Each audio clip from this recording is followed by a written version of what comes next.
প্রিয় শিক্ষার্থীরা, তো আশা করি সকলে ভালো আছো। তো এ পর্বে আমরা গত পর্বে 6 নম্বরটা সমাধান করতেছিলাম। কটা আমরা সমাধান করেছি। এ পর্বে আমরা খটা সমাধান করব। খতে যেটা বলা হচ্ছে যে প্রতি বর্গমিটার প্রতি বর্গমিটার যদি সারের জন্য 7 টাকা খরচ হয়, প্রতি বর্গমিটার যদি সারের জন্য 7 টাকা খরচ হয়, তাহলে উপর মোট কত টাকা খরচ হবে। তো আয়তাকার ক্ষেত্রটি ছিল এরকম, যে এরকম, ঠিক আছে। এখানে যদি প্রতি বর্গমিটারে, ঠিক আছে, আমরা একটা আইডিয়া করে ধরলাম প্রতি বর্গমিটারে যদি 7 টাকা খরচ হয়, এতটুকু অংশে যদি 7 টাকা খরচ হয়, এটা আয়তাকার ক্ষেত্র ফুলাটার ক্ষেত্রে কত টাকা খরচ হবে। তার জন্য আমাদের যেটা লাগবে সেটা হচ্ছে এর ক্ষেত্রফল লাগবে। আগে এটা টোটাল ক্ষেত্রফল কত, মোট ক্ষেত্রফল কত, সেটা লাগবে। তাহলে আমরা তো এর আগে খতে আমরা দৈর্ঘ্য এবং প্রস্থ পেয়ে গেছি। দৈর্ঘ্য এবং প্রস্থ পেয়ে গেছিলাম 42 এবং হচ্ছে 18, ঠিক আছে।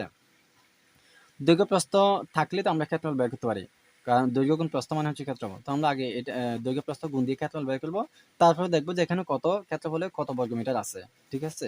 তো আমরা সেটাই করি।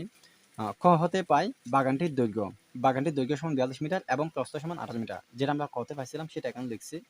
ক্ষেত্রফল সমান দৈর্ঘ্য গুণ প্রস্থ, অর্থাৎ 42 গুণ 18 বর্গমিটার। মিটার মিটারে গুণ করলে সেখানে আমাদেরকে বর্গমিটার লিখতে হবে। বর্গমিটার সমান 756 বর্গমিটার।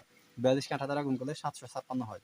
অর্থাৎ আমরা জানতে পারছি আয়তকার বাগানটির টোটাল ক্ষেত্রফল হচ্ছে 756 বর্গমিটার। তো 1 বর্গমিটারে যদি 7 টাকা খরচ হয়, তো 756 বর্গমিটারে 756 গুণ 7 হবে, ঠিক আছে। আমরা সেটাই করি। এখন 1 বর্গমিটারে খরচ হয় 60 টাকা, সুতরাং 756 বর্গমিটার খরচ হয় সমান 756 গুণ 7, 5292 টাকা আসছে। এটা হচ্ছে আমাদের উত্তর। এগুলো আসলে এত পরিমাণ সহজ, এটা বলা যাবে না। তো তোমাদের যেখানে কঠিন ছিল সেটা হচ্ছে কতে প্রতিস্থাপন পদ্ধতির মাধ্যমে যে x এর মানটা বের করা এবং প্রশ্ন থেকে যে সমীকরণ গঠন করা, এটা হচ্ছে মেইন কাজ। সমীকরণ গঠন করতে পারলে কিন্তু তোমরা মান বের করতে পারবে।